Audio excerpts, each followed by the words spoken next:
నారాయణ సమారంభాం వ్యాసశంకర మధ్యమాం అస్మదాచార్య పర్యంతాం వందే గురు పరంపరాం. నారాయణం నమస్కృత్య నరం చైవ నరోత్తమం దేవీం సరస్వతీం వ్యాసం తతో జయముదీరయేత్. యజ్ఞేశ అచ్యుత గోవింద మాధవ అనంత కేశవ కృష్ణ విష్ణో హృషీకేశ వాసుదేవ నమోస్తుతే. శ్రీ వాసుదేవ నమోస్తుతే. కుండలి కుమారి కుటిలే చండి చరాచర సవిత్రి చాముండే గుణిని గుహారణి గుహ్యే గురుమూర్తే త్వాం నమామి కామాక్షి. గురుమూర్తే త్వాం నమామి కామాక్షి. జయ జయ జగదంబ శివే జయ జయ కామాక్షి జయ జయాద్రిసుతే జయ జయ మహేశ దయితే జయ జయ చిద్గగన కౌముదీధారే జయ జయ చిద్గగన కౌముదీధారే.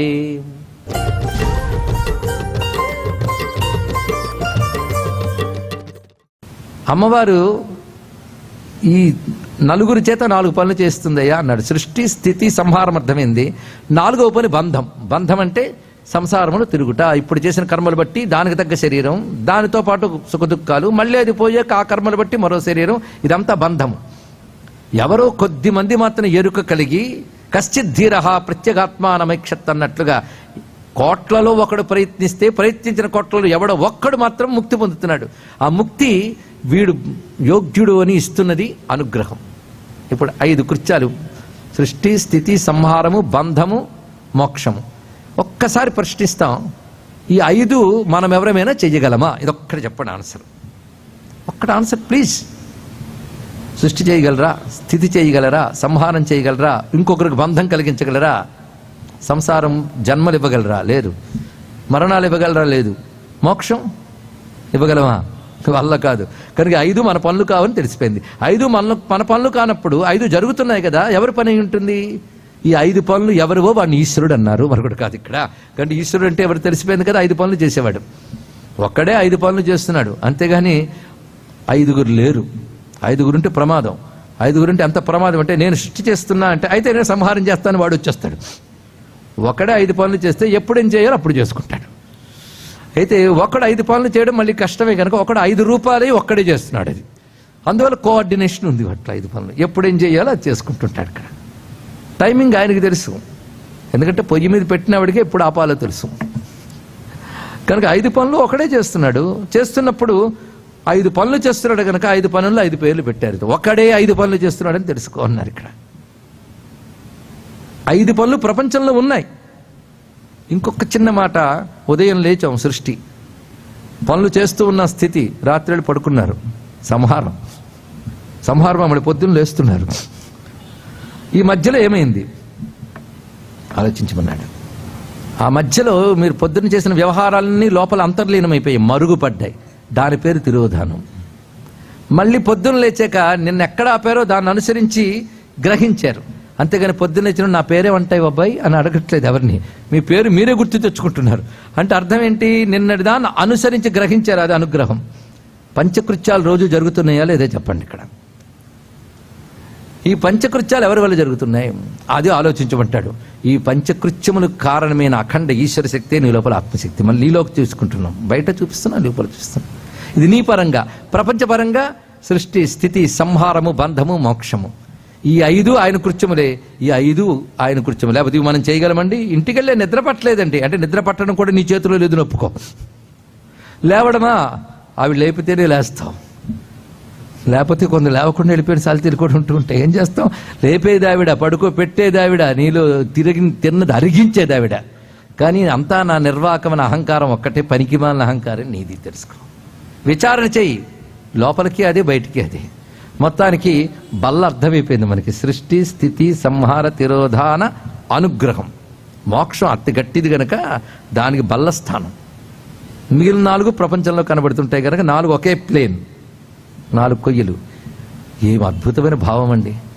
ఇది సత్యమైతే సత్యాన్ని దర్శించి ఋషులకు నమస్కారం చేద్దాం.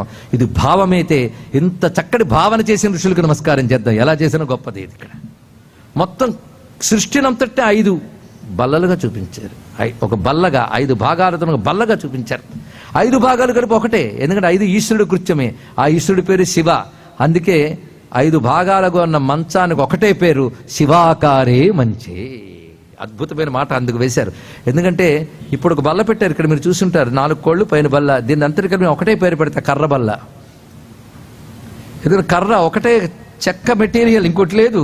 అలాగే శివుడనే మెటీరియల్, ఈశ్వరుడనే మెటీరియలే 5, మరొకటి లేదు. అది చెప్పడం కోసం శివాకారే మంచి అని మాట వేశారు ఇక్కడ.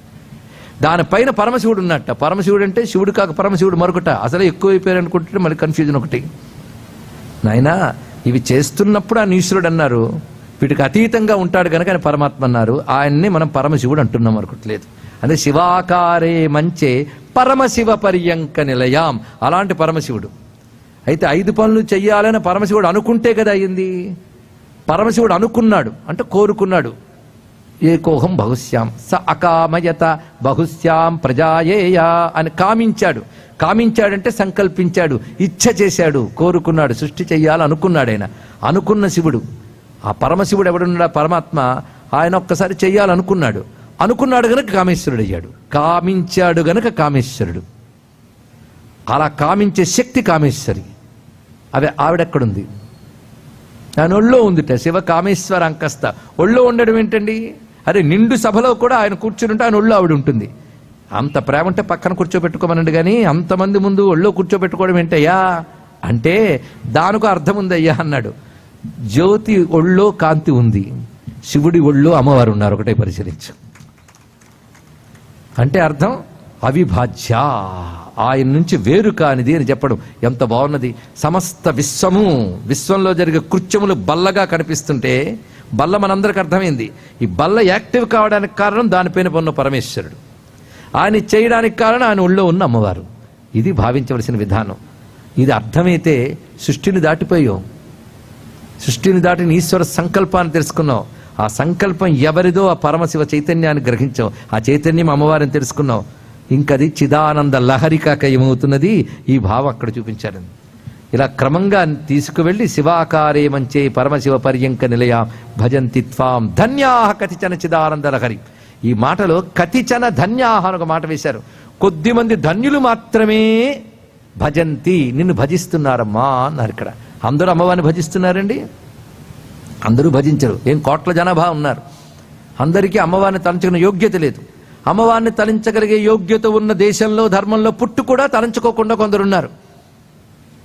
పరాయి వైపు వెళ్ళిపోయి భ్రష్టులు ఉన్నారు. కనుక అందరికీ ఆ యోగం రాదు, ఇది తెలుసుకోవాలి. ఎందుకంటే ఒక రమ్యమైన పూల తోటలోకి పురుగులు వస్తాయి, మనుషులు వెళ్తారు. కానీ ఆ పూలలో ఉన్న మకరందాన్ని ఆస్వాదించడానికి ఎక్కడో వచ్చిన తుమ్మెద మాత్రమే ఆస్వాదిస్తుంది, కానీ ఇంకేవి ఆస్వాదించాలి. తెలుసుకోండి. ఇక్కడ అందరూ గ్రహించగలరా? అది దానికి యోగం ఉండాలి. ఆ యోగంతో గ్రహించిన వాళ్ళని ధన్యులు అంటారు. ధన్య శబ్దం అక్కడ వేశారండి. ధన్యులంటే ఏది పొందితే మరొకటి పొందవలసిన అవసరము లేదో వారు ధన్యులు. ఇది బాగా గుర్తుపెట్టుకోవాలి. ఆకలేసింది అనుకోండి, అన్నం పొందితే ధన్యత, అప్పటికి ధన్యత. ఆకలికి అన్నము దొరుకుట ధన్యత. అప్పుడు అన్నమే ధనం.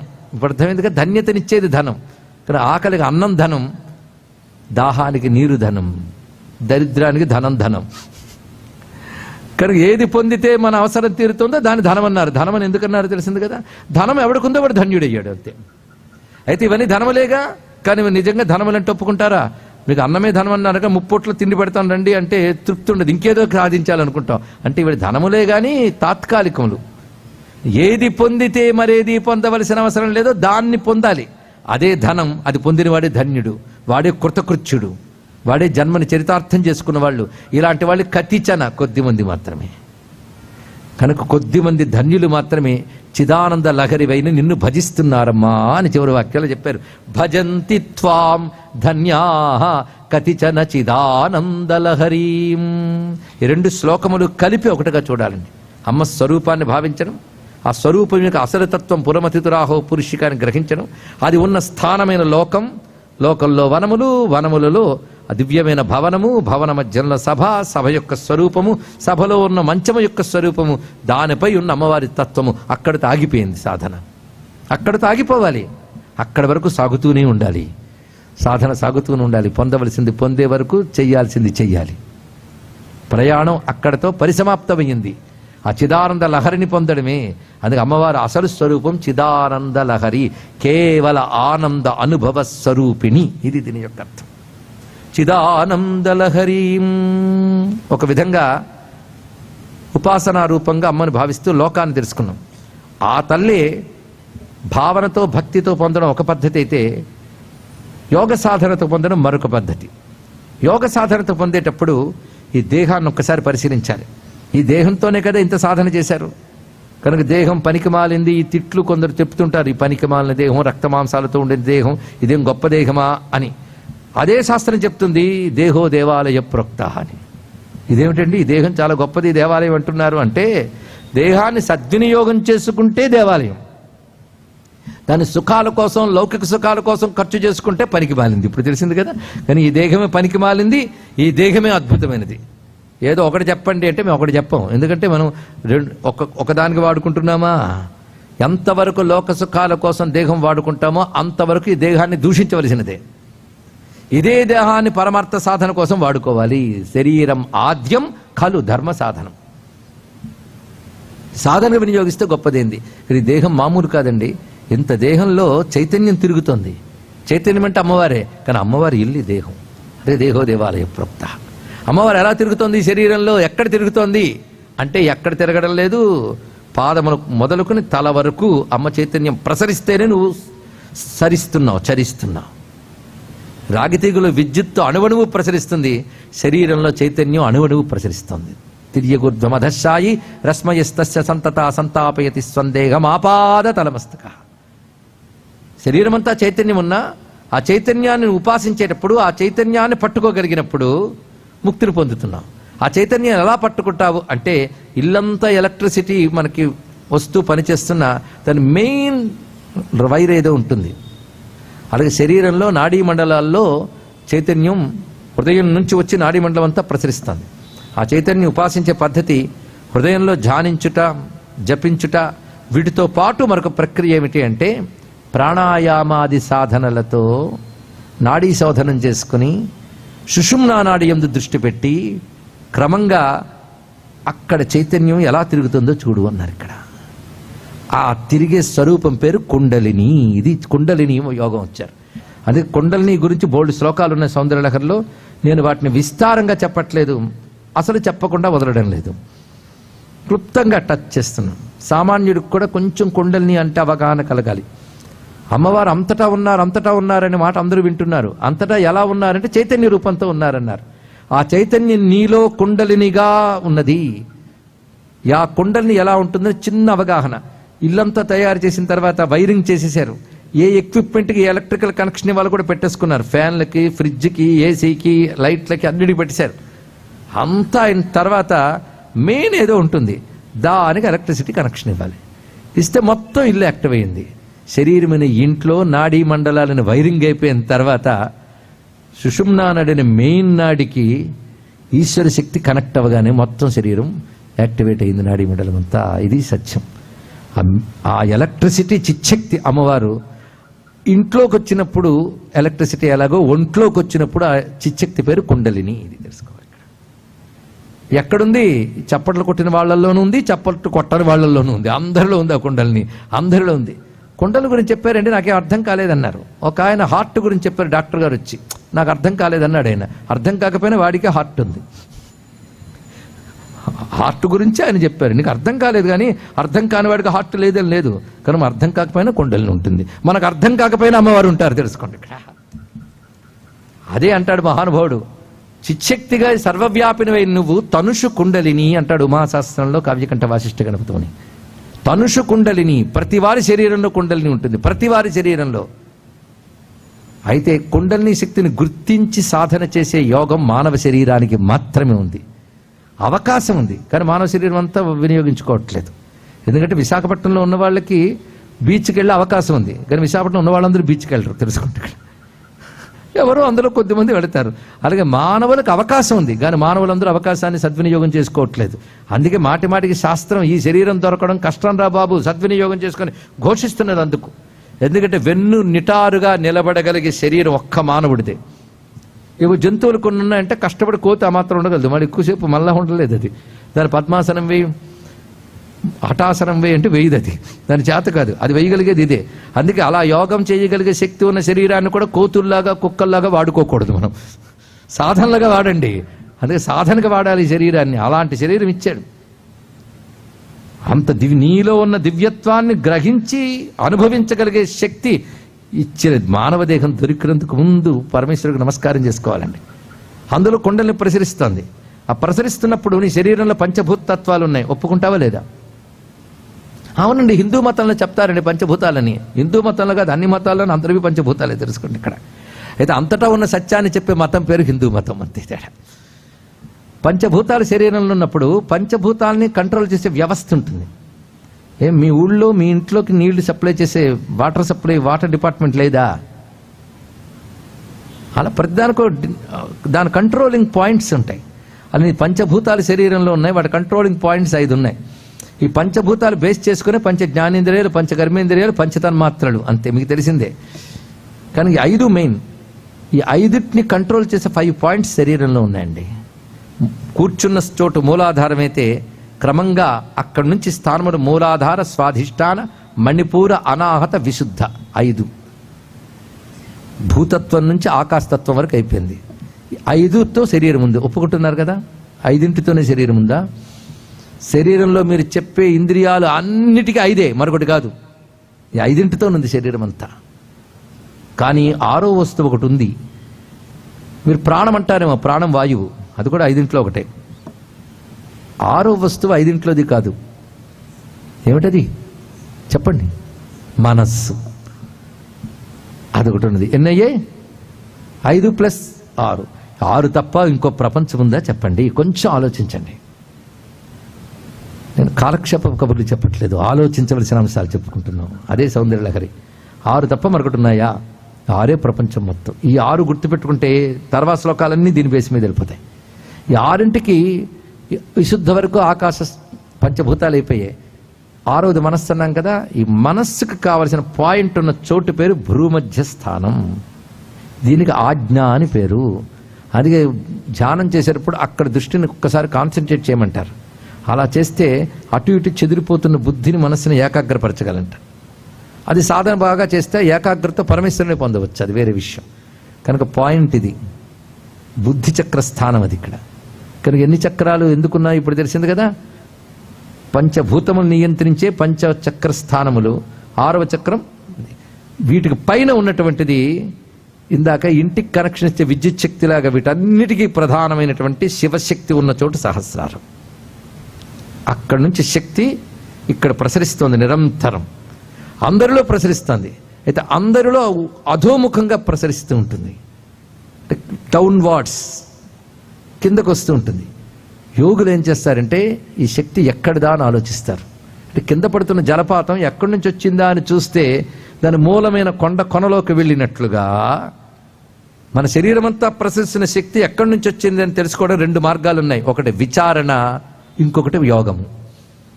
విచారణతో ఆలోచిస్తావు, నన్ను ఈ ప్రపంచాన్ని నడుపుతున్నది ఏమిటి? ప్రపంచమా? పంచభూతాలా? కాదు, పంచభూతాల వెనకాలేముంది? ఇలా ఇలా అలా వెళుతూ ఉంటే మూలానికి వెళ్తావు. ఇది విచారణ మార్గం, ఇది జ్ఞాన మార్గం అంటారు. యోగ మార్గంలోకి వెళ్ళేటప్పటికల్లా ఒక్కొక్క పాయింట్ మీద కాన్సన్ట్రేట్ చేయాలి. ఆజ్ఞాచక్రం వరకు మూలాధారం నుంచి, ఆ మూలాధార చక్రం నుంచి క్రమక్రమంగా ఒక్కొక్క చక్రం దాటుతూ ఆ చక్రంలో శక్తి ఎలా ప్రసరిస్తుందో తెలుసుకుంటూ, ఆ శక్తి అమ్మవారు. ఆ చిచ్చక్తి మూలాధారం ఉన్నప్పుడు అక్కడ ఏకాగ్రంగా ఉంటే ఆ మూలాధార చక్రాన్ని దాటగలగాలి. అయితే ఇది థాట్తో, ఇమాజినేషన్తో జరగదండి, గురు శిక్షణలో జరగాలి. మూలాధార చక్రాన్ని జయించుట అంటే దాన్ని దాటగలిగే వాడికి పృథ్వీతత్వం కంట్రోల్లోకి వస్తుంది. మరో చక్రం దాటిన వాడికి జలతత్వం, ఆకాశతత్వం, వాయుతత్వం కంట్రోల్లోకి వస్తాయి. వాడు పంచభూతాల్ని కంట్రోల్ చేయగలడు. అందుకే భారతదేశంలో యోగులు వర్షాన్ని ఆపగలిగారు, భూమిని మార్చగలిగారు, అగ్నిని సృష్టించగలిగారు, అగ్ని నార్పగలిగారు. ఎందుకంటే పంచభూతాల మీద కంట్రోల్ వాడుకుంటుంది. వాడి శరీరంలో పంచభూతాలు వాడు కంట్రోల్లో ఉంటాయి కనుక వాడి దేహం అజరామరం అవుతుంది. యోగులు అలా సాధిస్తారు, తెలుసుకోండి. ఇలాంటి ఒకానొక విద్య భారతదేశంలో ఒకప్పుడు ఉండేది, ఇప్పటికీ ఉంది, ఇందులో సందేహం లేదు. విస్తారంగా లేదంటే సాధకులు విస్తారంగా ఉండరు. అందుకు మొత్తానికి చక్రముల గురించి అవగాహన. 5 భూతముల్ని కంట్రోల్ చేసే 5 చక్రములు: మూలాధార, స్వాధిష్టాన, మణిపూర, అనాహత, విశుద్ధములు. కంఠం వరకు ఆజ్ఞ, పైన సహస్రారం. ఈ మధ్యలో ఇదంతా ఒక స్రోతస్సు, ఒక ప్రవాహంలా మనం భావిస్తే అది వెన్నుదండం మధ్యలో ఒక తీగలాగా ఉంటుంది. ఆ తీగంటే పదార్థం కాదు, మళ్ళీ తెలుసుకోండి. రాగి తీగ పదార్థం, కానీ అందులో విద్యుత్ శక్తి పదార్థం కాదు. అక్కడ పదార్థం అనద్దు, అక్కడ వరకు. అలాగే రాగి తీగలాగా ఉన్న సుషుమ్నా నాడిలో చిచ్చక్తి ప్రసరిస్తోంది. ఆ చిచ్చక్తి పేరు కుండలిని. దీన్ని యోగి ఊర్ధ్వగతిలోకి తీసుకువెళ్తాడు, సామాన్యులు అధోగతి. అధోగతి అన్న మాట విన్నారు కదా, అధోగతి కిందకి వెళ్ళుట, డౌన్ వార్డ్స్ అని అర్థం. అందరికీ కిందకే ఉంటుందండి. అది క్రిందకుందని ఎలా పోల్చగలము? ప్రతి వారిలో కుండలిని క్రిందనుందా ఊర్ధ్వమయ్యిందా పోల్చాలంటే కొన్ని మనలోనే తెలిసిపోతాయి. ఎవరికి ప్రపంచమే గొప్పది అనిపిస్తుందో, ఎంత చెప్పినా ఈ ప్రపంచ విషయాలు కావాలనిపిస్తాయో, వాళ్ళు కుండలిని అధో మార్గంలో ఉన్నట్టు లెక్క. ఎవడి బుద్ధి అయితే ఈ ప్రపంచం నుంచి దాటి పరమాత్మని పొందాలని ప్రయాణం ప్రారంభిస్తుందో, వాడున్న స్టేట్ ఆఫ్ మైండ్ బట్టి వైరాగ్యం, భగవంతుని దగ్గరికి వెళ్ళడం, ఇది వాడు పై చక్రాలకు వెళుతున్న కొద్దీ భగవంతుడు వెళుతూ ఉంటాడు, ప్రపంచం తగ్గుతుంటాడు. ఇది మీరు విచారంలోనైనా యోగ మార్గంలోనే జరిగేది ఇదే, భక్తిలో కూడా జరిగేది ఇదే. అందరికీ కుండల్ని తెలియాలని లేదు. అఖండ భక్తితోనైనా విచారణతోనైనా మనకు తెలియకుండానే కుండల్ని జాగరణమై ఒక్కొక్కటి దశలోకి వెళుతూ ఉంటుంది. అది కొద్ది మందికి కతిచన. కనుక మనం డౌన్ వార్డ్సా అప్ వార్డ్సా ఎవరికి వాళ్ళు నిర్ణయించుకోండి. బుద్ధి ప్రపంచం వైపు తిరుగుతున్నంతకాలం డౌన్ వార్డ్స్, పరమాత్మ వైపు తిరుగుతున్నంతకాలం అప్వార్డ్. అప్వార్డ్ వెళుతున్నది క్రమక్రమంగా అప్పుకి చేరిపోతే సహస్రానికి చేరి మోక్షం పొందడం. ఇది తెలుసుకోండి. దీన్ని క్రమంలో చూపిస్తున్నారు ఒక్క శ్లోకంలో భగవత్పాదుల వారు. ఇక్కడ ఉన్నదే నేను చెప్తున్నాను. మహీం మూలాధారే కమపి మణిపూరే హుతవఖం స్థితం స్వాధిష్టానే హృది మరుతమాప ఆకాశముపరి మనోపి భ్రూమధ్యే సకలమపి భిత్వా కులపథం సహస్రారే పద్మే సహ రహసి పథ్యా విహరసి. ఇది సహ రహసి పథ్యా విహరసే. ఈ శ్లోకంలో ఇంతవరకు చెప్పిన ఒక ట్రెండ్ అయితే ఇది ఒక ట్రెండ్ అండి. ఇక్కడ ఇంతవరకు మనకు అమ్మవారి కృపార్థమైంది. లోకం అంటే భావించగలిగాం, మంచము, బల్ల, అమ్మవారు, చెరకు విల్లు, పువ్వుల బాణాలు, కొంచెం క్లిష్టమైన చిదానందహరి ఆత్మతత్వం తెలిసింది. ఇప్పుడు పట్టుకున్నారు కొండలిని. అంటే అమ్మవారి రూపములన్నీ ఇక్కడితో పూర్తయినట్లు. అమ్మవారు ఎన్ని రూపాలతో ఉంటారంటే స్థూలముగా రూపం, చెరక విల్లు, పువ్వులు, బాణాలు పట్టుకుని స్థూల రూపం అంటారు. మంత్రము సూక్ష్మ రూపం, కుండలిని సూక్ష్మతర రూపం. అమ్మవారు ఆ రూపంలో ఉంటారు. 4వది సూక్ష్మతమ రూపం, సూపర్లేటివ్ డిగ్రీ, సట్లెస్ట్. సూక్ష్మతమ పరబ్రహ్మస్వరూపం. ఈ 4 అమ్మవారి రూపములు. స్థూల రూపం విగ్రహం, సూక్ష్మ రూపం మంత్రం, సూక్ష్మతర రూపం కుండలిని, సూక్ష్మతమ రూపం పరబ్రహ్మతత్వం. 4 అమ్మవారే. అయితే సామాన్యులు స్థూలంతో ఆగిపోతారు, కొంతమంది మంత్రం పట్టుకుంటారు, కొంతమంది కుండలిని సాధన చేస్తారు, కొంతమంది పరతత్వాన్ని తెలుసుకోగలుగుతారు. వాళ్ళు పరిపూర్ణంగా తెలుసుకున్నట్టు. 4 అమ్మవారిని తెలుసుకుంటే చాలు. ఇక్కడ ఒక మనిషి కనబడ్డాడంటే మనిషి ప్రాణం బుద్ధి అన్ని కలిసే కదా మనిషి. అలా అమ్మవారి రూపం కనబడిందంటే 4తో కలిపే అమ్మవారు. ఇది తెలుసుకోండి. ఇక్కడ ఇది స్వరూపం తెలుసుకోగలగాలి. అందుకే అమ్మవారంటే మంత్రస్వరూపం, అమ్మవారంటే కుండలిని స్వరూపం, అమ్మవారంటే కేవల పరబ్రహ్మ స్వరూపం. అమ్మవారంటే 4 స్వరూపములు కలిపి అమ్మవారు ఇక్కడ.